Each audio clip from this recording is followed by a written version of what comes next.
Good day mga ka-survey! So in this video po ay ituturo namin sa inyo kung paano gamitin ang ating Fieldmaster software. Yun po yung software para sa ating SDI, pwede rin po siya sa ating SB1 at saka sa Apple series.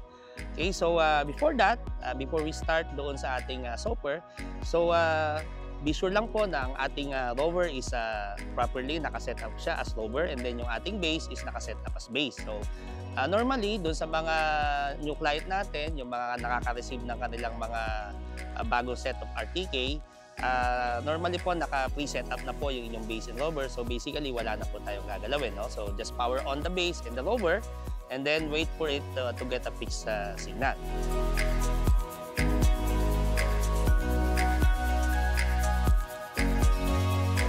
So i-run lang po natin yung ating STEC na software or yung Fieldmaster.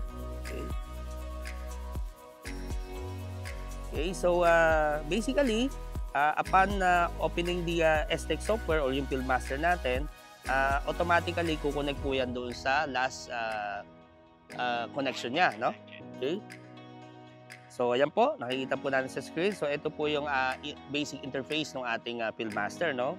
So very easy naman po at direct to the point naman yung ating software. So we only have 4 pages or 4 tab, no? So that's project, device, survey, and tools. So makikita nyo po, pwede rin nating i-slide yan. Okay, so everything po is naka-icon na, and then may mga name tag na rin po siya. So hindi po tayo malilito. Okay?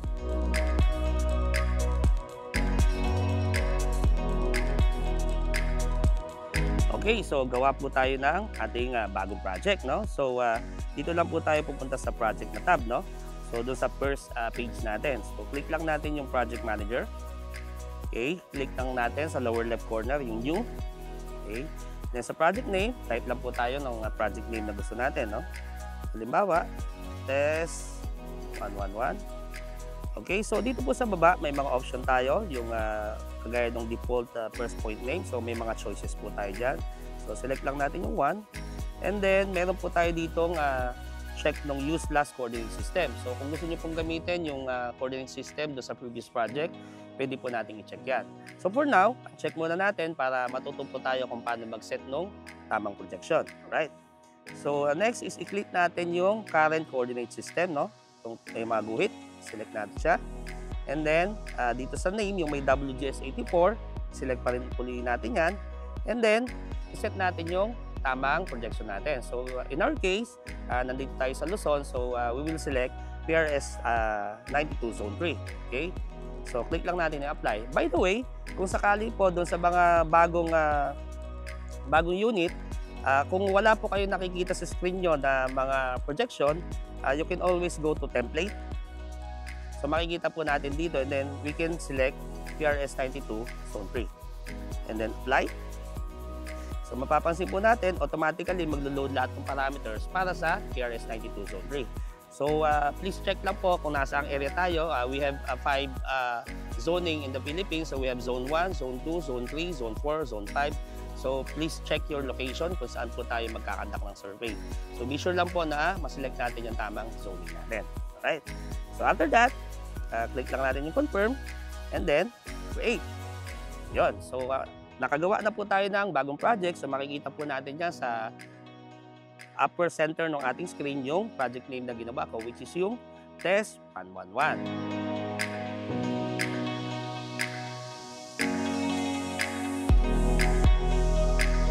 So halimbawa naman po, gusto nyo mag-open ng mga previous project ninyo. So dito rin po tayo sa project na tab.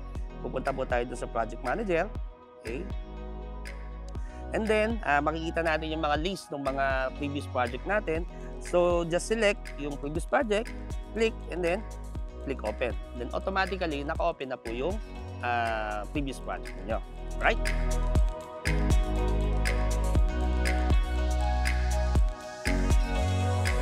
Okay, so after po natin mag-create ng project, mag-start na po tayo mag-establish ng ating mga benchmark or yung mga station natin. No? So, punta lang po tayo sa survey. Point survey. So, by the way, be sure na naka-fix yung ating solution before tayo mag-establish ng ating points. So, makikita natin dyan sa screen, nandyan yung ating northing eastings. And by the way, we're using PRS 92 Zone 3, so in a grid form, no? Okay, so first, lagay lang po natin yung starting point natin. Normally, point number 1. And then yung code natin. Okay, let's say, lagay ko dito is T1. Okay, and then mas advisable po pagka nag-establish tayo ng benchmark is average, no?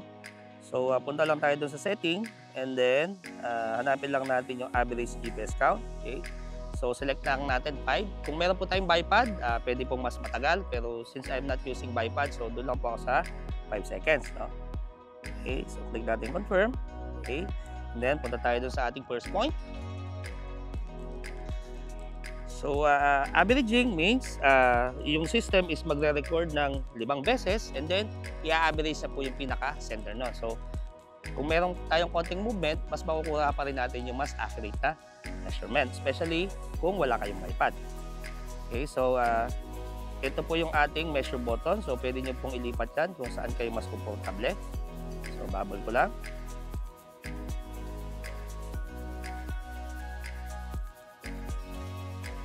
Okay, so after that, meron na tayong first point natin.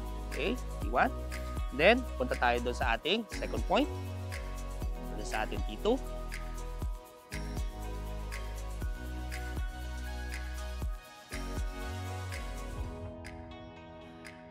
Okay, so kagaya na sinabi ko, ang Fieldmaster is, ang style niya is edit and measure, no? So, be sure lang na matype mo yung tamang code mo before ka mag-click ng measure. Okay? So, babo lang uli.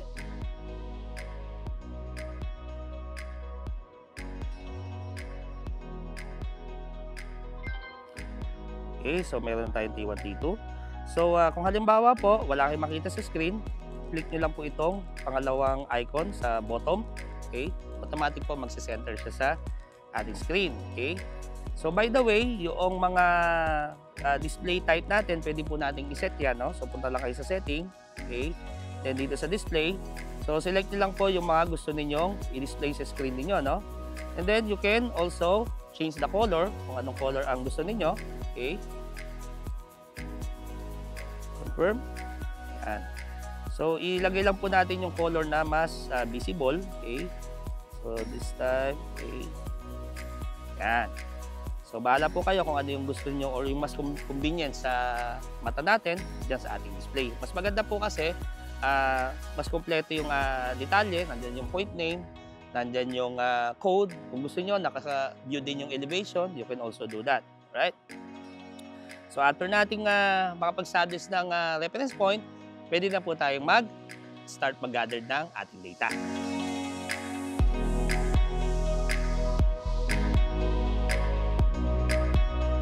Okay, so kung mag-start na po tayo mag-gather ng data or mag-shot ng mga possible reference point natin or mga corners, okay? So, bawa, magtotopo na tayo, magla-lot survey. So, ito rin po yung procedure natin, no?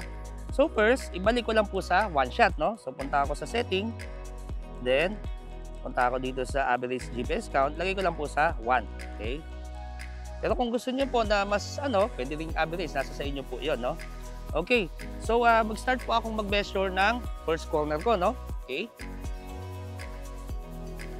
Okay, so kung dito po tayo mag-set sa corner, mapapansin po natin, hindi natin mabababol yung ating range ball, no? So ang gagawin po natin, i-activate po natin yung IMU. Okay, so dito po sa ating controller or sa display natin, i-click lang po itong nasa pinaka-upper icon, no? Ito, click, okay. So, be sure lang na tama yung antenna height natin. Okay? Confirm. So, kung gusto nyo po magpalit antenna height, click lang po dito. Then, ilagay nyo lang po yung tamang antenna height. So, at the moment, 1.6 po yung aking antenna. Okay? Okay, so mapapansin po ninyo yung ating icon na palitan. Okay? Be sure na merong naka-check na green. So, ibig sabihin, ready po yung ating IMU. Okay? Then, palitan natin yung code natin. Okay, let's say corner, PS. So, bahala na po kayo sa code, no? So, first,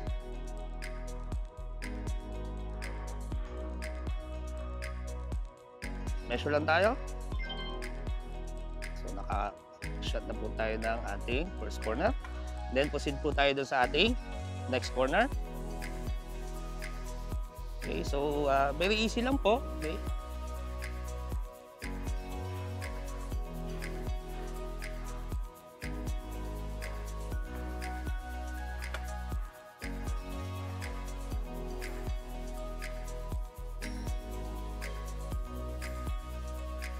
click measure ulit. Okay. So, to the next point.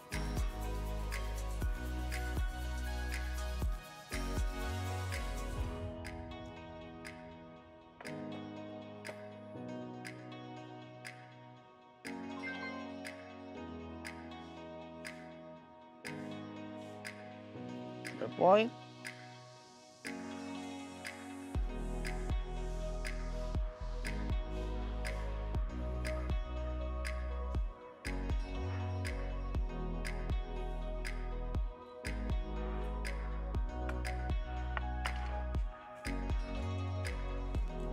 Okay, measure.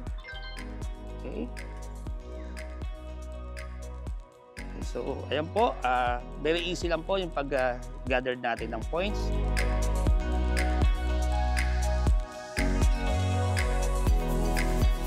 So, activate lang natin yung laser. Okay, click lang natin yung laser na icon. Okay, so may lalabas po diyan sa ating screen. Okay, yung ating visual RTK. And then, try ko mag-measure ng sample point, no? Okay. So, makikita po natin, visible po yung ating laser doon. Okay. So, just in case po na in broad daylight, hindi mo makita yung laser, pwede po tayo ditong mag-refer sa ating controller. So, coaxial po yung nakikita nating crosshair dyan at saka yung tinatamaan ng ating laser pointer. Okay. So, let's say, sukatin ko ito, no? Okay. So, let's say, lagay ko dyan sa aking code is wall. Okay. So, by the way, pwede po tayo mag-zoom in. Okay, zoom out. Okay. Para mas malinaw yung object. Okay. For example, this one. So, click lang natin tong icon na to. Okay.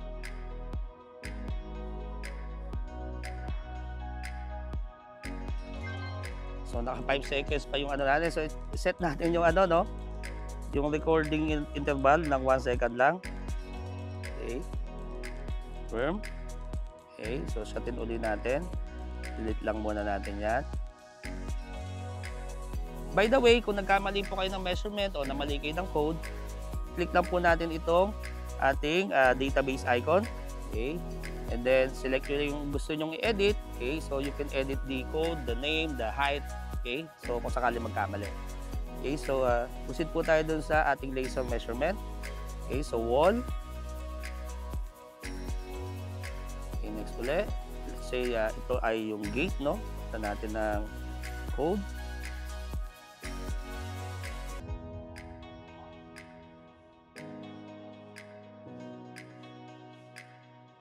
Okay. So, let's say, doon ako mag-shot sa baba.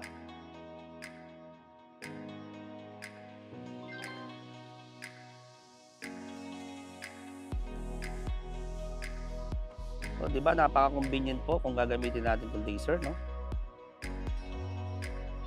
Okay. So, kung titignan po natin, okay, by the way, mga ka-survey, up to 70 meters, pero we advise hanggang 50 meters lang. So, saan po ba yung gamit nito? So, halimbawa, mga corners ng mga building, hindi natin ma-reach, no? So, pwede nating ma-utilize yung ating EDM laser. And then, halimbawa sa mga iskanita, pagpasok natin ng iskanita, matataas yung mga buildings or yung mga houses. Normally, yung mga RTK, magpo-float na yan. So, by using EDM, dito lang tayo dun sa entrada ng iskanita, pwede tayo makakuha pa rin ng measurement. As long as meron tayong direct line of sight. So, basically, para kang merong built-in na total station. Diba? Ganda yan. Okay? So, after that, okay, check natin yung ating mga na-measure. Tingnan natin kung naka-align. Okay, so makikita natin, ayun yung corner number 4, corner number 3. Nandiyan sa gitna yung wall, yung gate, di ba? Makita natin naka-align na siya. Okay, so di ba? Very good.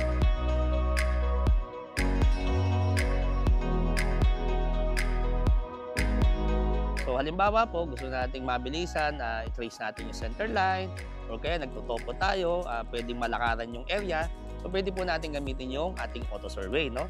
So, para ma-access po natin yung auto survey, click lang po natin tong icon sa lower right corner. Okay, and then select lang natin auto point. Okay, then before we start auto point, punta muna tayo sa settings. Okay? So, set lang muna natin yung mga required parameters natin, no?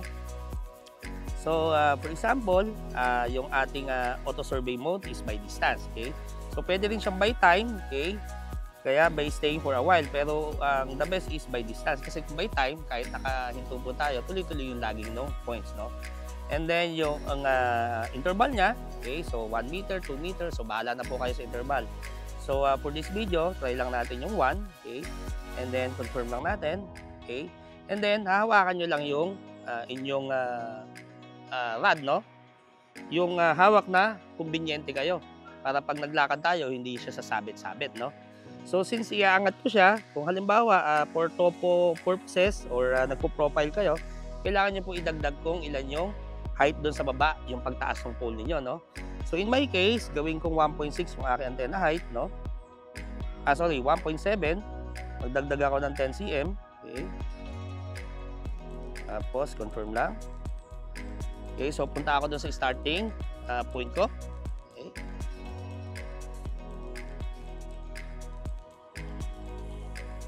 So let's say, susukatin ko tong center line. So click ko lang yung measure.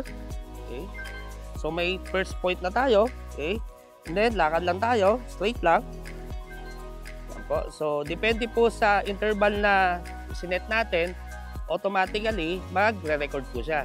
So, in my case, nilagay ko po siya every 1 meter. So, maririnig nyo po yung beep. Every 1 meter, nagbi-beep siya. Okay? And then, before natin i-stop, huwag muna natin siya ibaba, no? Okay? Baka kasi pagbaba natin, pag-stop, mag-record siya ng point, no? So, magkakaroon ng discrepancy elevation. So, okay, makikita po natin dyan sa screen natin. Ayan po yung ating na-shot. So, check natin yung kanyang mga data. Okay, yan po siya, no?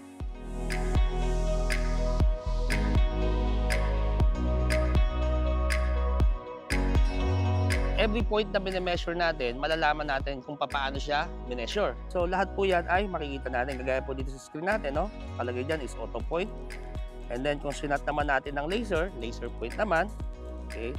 Pagka yung normal na pag-measure, yun naman po is yung survey point. Okay, so, hindi po tayo malilito. Kompleto po ng details, no? Okay? So, kung halimbawa, meron kayong extra na SIM card, pwede natin lagyan ng SIM card itong ating data collector, okay, para maka-access tayo sa internet. So, ang ipapakita ko sa inyo ngayon is yung background maps, no? So, click lang natin itong icon na to, and then pili lang kayo ng mapa na gusto niyo, online map, no? For example, this one. So, ma-out ko yan. So, ito yung tinatawag nating vector map. So, ito mas matipid dito sa data, no? Yung isa naman, pwede rin yung satellite map. Okay? Yan. Okay. So, ito po yung actual mga points natin. So, para pag nagsasurvey tayo, pwede nating i-gamitin o i-utilize yung mga background maps para additional information paano yung magiging flow ng ating survey doon sa field, no? So I think malaking malaking maitutulong nito pag tayo ay nagsa-survey kasi nalalaman natin ano ba yung sa paligid ng ating subject lot or yung sa ating survey area. Okay? So okay, I think that's most of it. So watch out po doon sa second video natin para naman po doon sa ating pag-import and export ng data. Okay? Thank you.